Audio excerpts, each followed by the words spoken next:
Hi, my name's Lane, and this past weekend I spent down at Zuccotti Park as well as Washington Square Park, and I met a lot of people that were at the Times Square rally.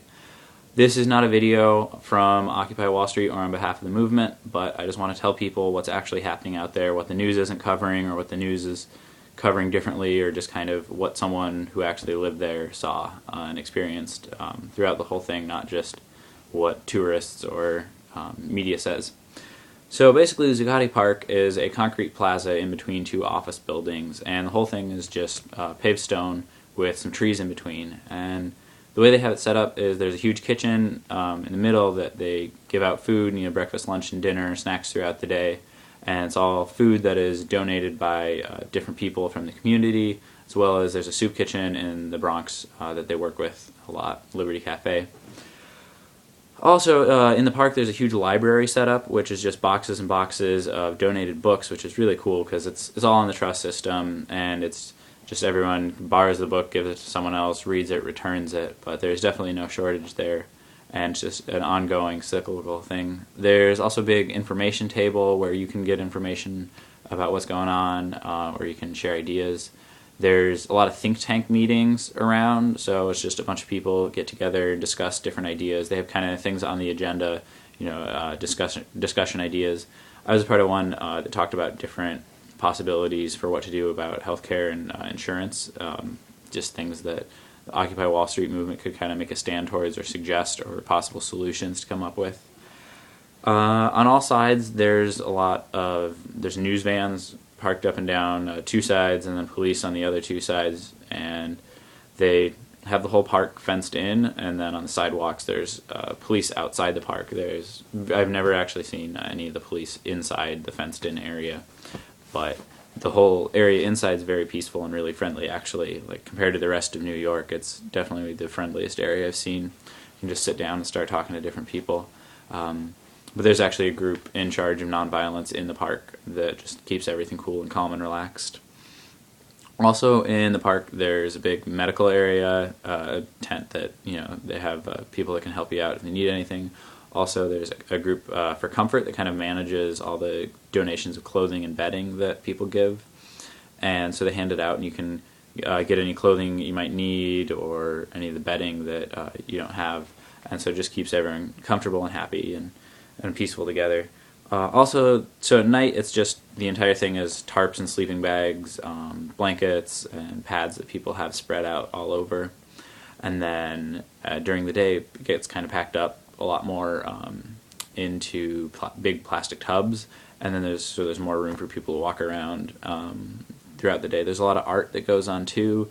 There's people doing screen printing, spray painting shirts with things like Occupy Wall Street, the stencils, and that's all free, and it's just for people to do and have.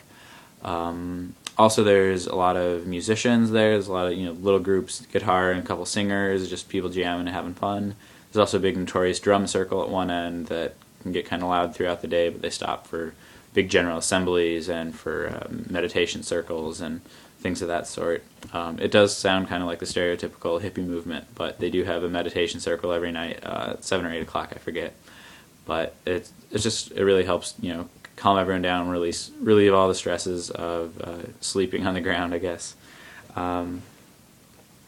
There's also a bunch of street vendors around, the typical kind of Middle Eastern food, coffee, donuts, that kind of stuff, and then some t-shirts of that sort. One of the coolest things I saw in the whole movement is that there's no particular one leader or one group of established leaders that's founded and started and kept it going or anything. There's different work parties and groups that are set up, and the people just volunteer to help out with what they're best at, and then just the time they spend at the park or part of the movement, they help out as much as they can, and then kind of roll it off onto the next people as they kind of go in and out. So there's a bunch of different groups. There's facilitators that kind of keep all the ideas and organize everything. They lead the general assemblies, which are big nightly meetings that everyone can go to. There's sanitation that kind of cleans up the park and takes out all the trash, and they run all the gray water system, which recycles all of the dishwater and everything from the kitchen. There's also a big nonviolence group which just kind of wanders around the park, keeps everything peaceful. Also at the rallies and stuff, I'm sure they would help out in that, just to keep it as peaceful as possible. There's the food group, which they have the kitchen there, and they manage all the donations and serving and dishes, and a lot of people just help out with that and help out in the kitchen. People just every day, someone wants to be helpful. Had enough help there. They want to give back. There's the big library. People run there. Community outreach is also big. That's so people can figure out what they need in the community. Also, community can give to them and help out.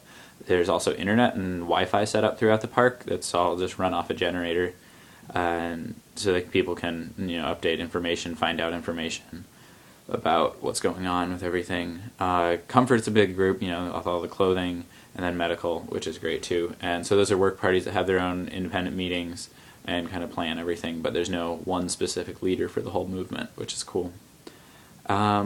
I was at the Washington Square rally, or I guess meeting, on Saturday night, and so it was just a huge group of people in the middle of Washington Square Park, and there's speakers and musicians, and it ended up being this big discussion of whether or not we would occupy Washington Square Park that night. And the way the General Assemblies are run, usually they're at Zuccotti Park, but the way they're run is there's the group of facilitators that brings up any new news or movements, or runs financing expenses by people, and they do they take temperature, which is a big raise of hands, or they have different hand signals that they use. So there's I'm in support of this, or I feel okay about it, or boo, I don't like that, and that way it's just quieter, and clapping or booing doesn't interrupt things.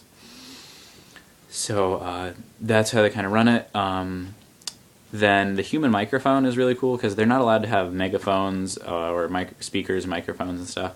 So they do it through a human microphone, which is one person speaks what they're saying, like 5 words at a time, and then everyone who can hear it yells it. So then everyone outside of that group who can hear it yells it. And at Washington Square Park, it was so big, it went up to 3 or 4 times just to get everyone in the back of the group. I was up right near the center where people were speaking, and by the end, like, it was so far away with a ton of people yelling it, you could barely hear it. They were so far out of the main circle.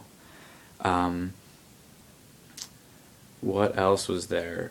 Times Square was really cool. I had a lot of friends that were there, and there really was not as violent as newspapers portrayed, and there's also a lot more people than any news sources I found portrayed.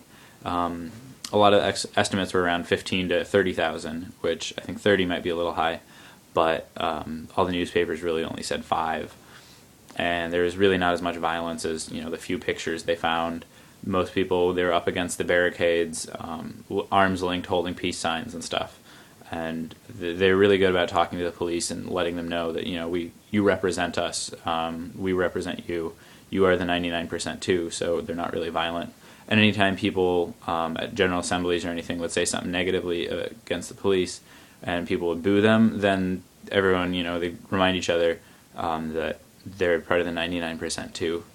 And so then everyone would kind of cool off and relax a little bit and realize that they're definitely not a bad thing. Like, there's no hatred towards them really as of now. But so that's kind of just what happened at Zuccotti Park, what's going on there, how life is, what people do there. And so I don't know, it's just helping people outside the world get to know what's happening there. Have a good one.